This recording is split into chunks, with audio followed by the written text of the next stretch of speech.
On August 28, 2022, a group of 3 hikers set out to climb Lenin Peak, a famous 7,000er in the Pamir Mountains. All 3 were fairly well-trained athletes, and this was far from their first ascent. In fact, one of them was a professional mountain guide, and yet only one of the 3 came back from that ascent, as if fate had spared him to tell the story. On this channel, I often mention Lenin Peak, which has taken many lives. This mountain is located in the Pamir Mountains in Central Asia and was the site of one of the most famous disasters in Soviet mountaineering, the death of Elvira Shatayeva's group. By the way, I already have a video about her story, you can check the link in the description below. The women managed to climb to the top but failed to descend, and the whole group died on the mountain's slopes. At the foot of Lenin Peak stands a monument to Shatayeva's group complete with photographs of the victims who gaze at the hikers passing by on their way to the peak. The men in today's story also saw this monument in an eerie premonition, but we're getting ahead of ourselves. The main source of information for this video is a documentary by Ilia, the expedition's only surviving member. I will leave a link to this beautifully made film in the description in case you want to watch it afterwards. Ilia begins his story with footage of his wife saying goodbye to him at the airport in Moscow and tearfully asking him to promise that he'd return to her and their 3 children. She realizes what a dangerous climb it is. Ilia assures her that everything will be alright. Ilia has been to the mountains many times. His YouTube channel includes videos both of simple hikes in the Caucasus and of assaulting the summit of Kilimanjaro. In childhood, Ilia had health issues, and becoming a mountain climber has been an important way to prove his strength to himself. For Ilia, every ascent has almost a sacred meaning. The trek's starting point was the city of Osh in Kyrgyzstan. When Ilia flew in, his climbing partner Zhora Veselovsky was already waiting for him there. Zhora, an ex-military man and owner of a travel agency, also had a wife and 3 kids. This was far from his first trip to the mountains. He had already scaled Elbrus 5 times and had been to Mount Kazbek in Georgia with his wife. However, he had never climbed a 7,000er before, so he undertook a lengthy preparation process before Lenin Peak. Ilia and Zhora quickly became friends, as often happens in the mountains, where hardships force people closer together. Ahead of them were weeks during which they would have to share food, shelter, and all the problems arising on their way. In Osh, they bought food and other supplies before setting out for Lenin Peak, a majestic summit that towers over the endless gray steppes. These mountains, as Ilia himself says, are unlike anything else in the world. From the base camp, the team undertook acclimatization hikes, which is an obligatory part of any ascent. The climbers' bodies need to get used to being at a high altitude with little oxygen. They started with small climbs to 4,000 meters, which went well. After the acclimatization period, the athletes planned to move to Camp 2 at 4,400 meters, then to Camp 3 at 5,600. Finally, after reaching the last camp at 6,100 meters, they would set out for the summit at 7,134 meters. However, this plan was jeopardized because the guide who was to join them fell ill. What were they to do? Ilia and Zhora had to either look for a new guide or cancel the climb altogether. And there was no way they would give up, so the 2 decided they would reach Camp 1 on their own and find a new guide along the way. After a long and exhausting trek, having carried supplies and equipment on their own instead of hiring porters with horses, Ilia and Zhora arrived at Camp 1. There, they received good news. They had a guide. And not just any guide, but Slava Topal, a true legend of Lenin Peak. Slava Topal, real name Vyacheslav Shayko, was famous in the mountaineering circles of the Pamir Mountains for his experience and eccentricity. He would often climb the summit in shorts and slippers, and ski down from there, participate in races to Lenin Peak, and clean up the garbage left by other climbers on its slopes. Here's how his mountaineering friends remember him. Every mountain needs a legend. The legend of Lenin Peak was Vyacheslav Shayko, known in the community as Slava Topal. If at an altitude of 5,300 meters, you bumped into a guy wearing flip-flops, a t-shirt, shorts, and a huge backpack, it would always be him. Witnesses will confirm that he was able to ski down from 6,400 meters with a 60 to 70 kilogram load, carry a distraught climber back from 7,000 meters, or ascend the summit during a gale. Despite such daring behavior, Slava Topal was actually a quiet and calm man who had developed a deep connection to the mountain over the years, having climbed it countless times. Ilia and Zhora felt completely safe with him. With such a guide, climbing to the top would assuredly be a cakewalk. When asked why he chose to work on Lenin Peak, Slava said, "It makes me feel good. I go out in the morning and it's there. I go out again and it's still there. It is a stronghold. You'll be gone, the next generations will be gone, but the mountain will still be there."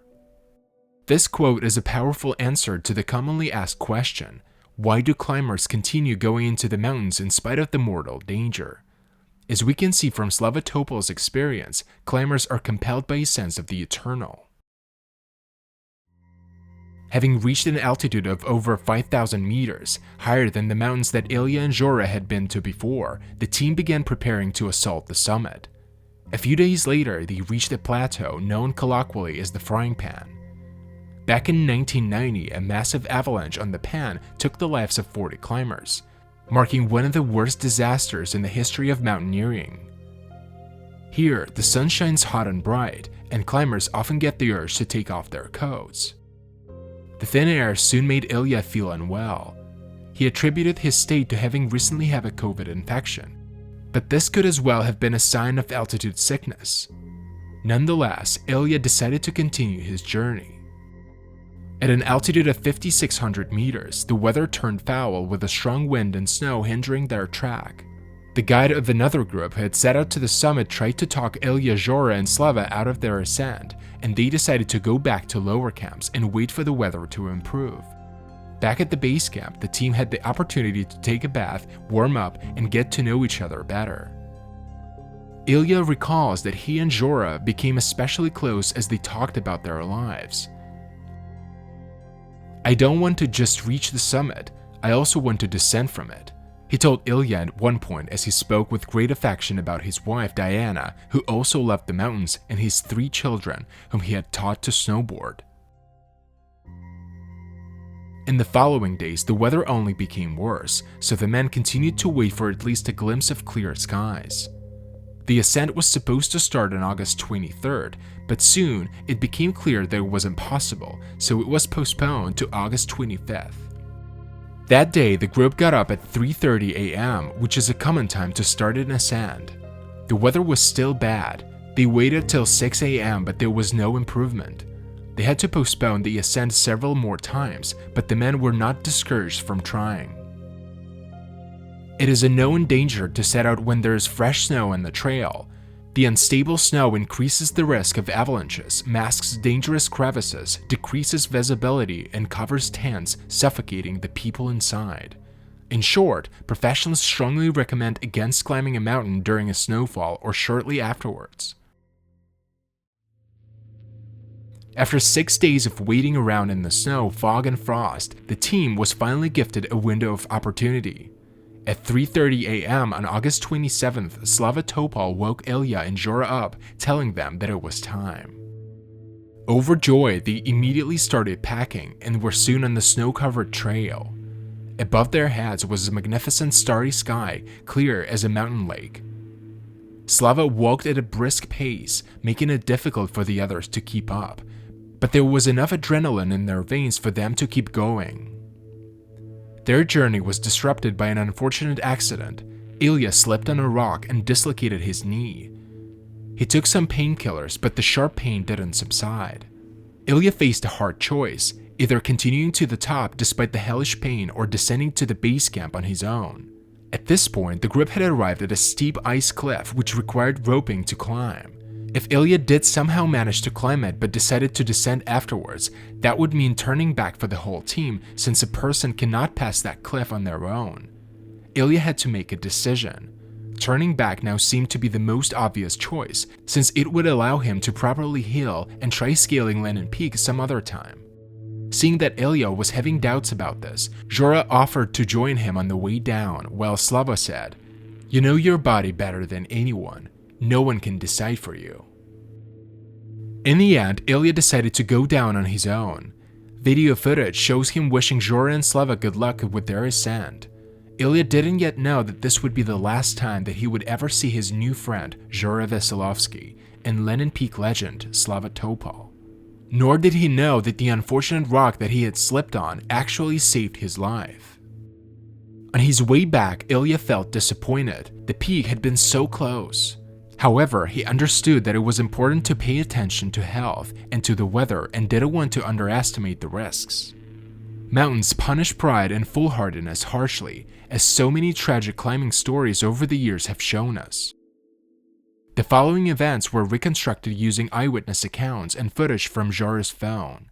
In these videos, Zhora and Slava seemed rather upbeat as they made their way to the camp at 5,600 meters. They were moving quickly, and Zhora occasionally admitted on camera that their pace was challenging. At 5,600, they rested and had some food before climbing further to 6,100 meters, where they pitched their tent. From here, they were to assault the summit. By that time, Ilia had already descended to Camp 1 and was waiting for news from Zhora and Slava. However, on August 28th, they didn't get in touch. They didn't radio in the next morning either. Other climbers assured Ilia that it was nothing to worry about since the connection can often falter in the mountains. Ilia believed the more experienced climbers and decided to descend further. When he arrived at the base camp several hours later and inquired if there was any news of Zhora and Slava, somebody said, "Don't you know already?" "Know what?" he asked back in bewilderment. "Zhora and Slava are dead." Shocked by the news, the first thing Ilia thought was that he had been killed by an avalanche. He'd seen small avalanches on the way to the top, and the risk had increased because of the heavy snowfall. However, details of the disaster soon began to emerge, and they were much more unsettling. The previous day, Zhora and Slava were seen at the final camp at 6,100 meters. They arrived there completely soaked and started drying their clothes. Slava walked around the camp, complaining about his wet coat. In the morning, they were supposed to set out for the summit. When they didn't get in touch, the base camp asked other climbers to check in on them. Zhora and Slava were found dead inside their tent where the gas burner was still working, with no gas in it. The pathologist's report concluded that the man died of carbon monoxide poisoning. They probably got up that morning, decided to make tea or fill their thermoses with hot water, lit the burner, and before they knew it, the air was filled with poison. Health and safety precautions prohibit the lighting of gas burners in tents for precisely this reason: the risk of carbon monoxide filling the small space. Slava and Zhora must have been aware of this, but as Ilia later pointed out, climbers often break these rules, opening the tent window before turning on the burner. Some people use it inside the main body of the tent, others keep it in the vestibule. Water and food are often heated inside where there's already not enough oxygen as it is. Understanding this, Zhora and Slava had unzipped the inner layer of the tent to ensure air circulation. But their plan didn't work, possibly because of the heavy snowfall which buried the tent almost completely, its density blocking any air from passing as if the tent were covered by earth. Carbon monoxide is a quick and silent killer. Zhora and Slava probably didn't even have time to understand what had happened, and nobody in the camp heard anything. Most climbers who were there on that day consider their deaths to have been a tragic accident. In fact, quite a lot of climbers die this way every year. They light a gas burner in the tent and, just like Zhora and Slava, never go outside again.